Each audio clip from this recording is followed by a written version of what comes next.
Hey, what's up guys, Nate here. So today we're going to be reading off this brand new Apocalypse Rising 2 development Reddit post titled APOC 2 Development Discussion Town Density. So let's go ahead and read this off. By now you're probably prepared for many aspects of Apocalypse Rising 2 to be quite different from APOC. Among the many differences that will be present between the two games, furnishings within buildings is one of the biggest. Kitchens, living rooms, bedrooms, and garages will be populated with appropriate furniture.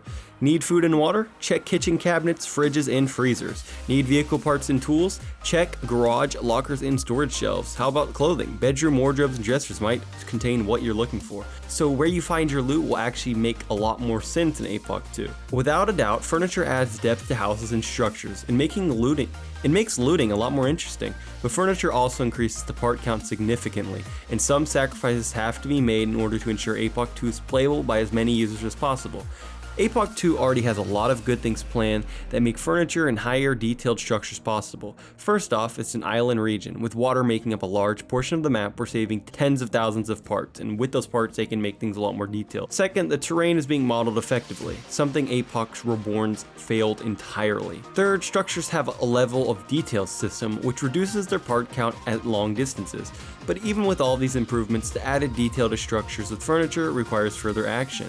That being said, the ultimate solution to improve performance lies in the density of the towns themselves. In APOC 2, structures with furniture actually matter. They aren't big empty husks.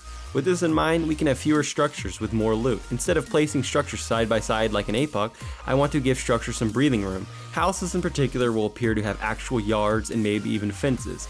Downtown structures will have back alleys and so on. By making the spacing of structures more realistic, we can increase performance of the game quite a bit. So with the spacing and making the spacing of the structures more realistic, they're going to increase performance a lot, and the game's going to look a lot more realistic in general. Right now in APOC 2, a downtown office building is about 2 times the part count of an average house. And that's just comparing a 2-story house to a 2-story office. We'll reveal what these buildings look like soon. In addition, if structures are more spaced out, the overall density of towns will be a lot less than they were in APOC. With this in mind, towns will contain a lot less structures overall compared to APOC. I say town because I don't believe APOC 2 will have the building density to support cities.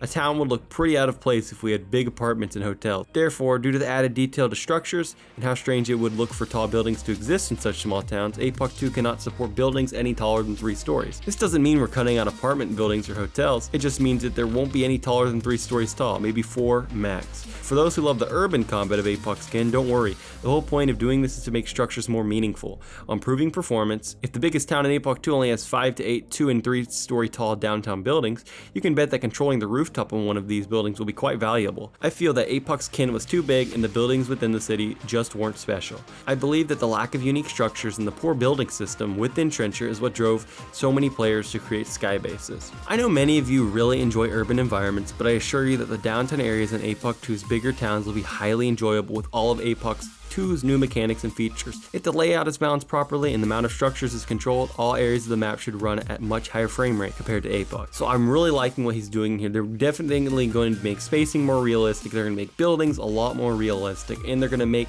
the towns make a lot more sense. With there only being 3-story buildings max, maybe 4 in APOC 2, that is not really a problem for me, and I think that it's going to just make sense with how APOC 2 is going to work.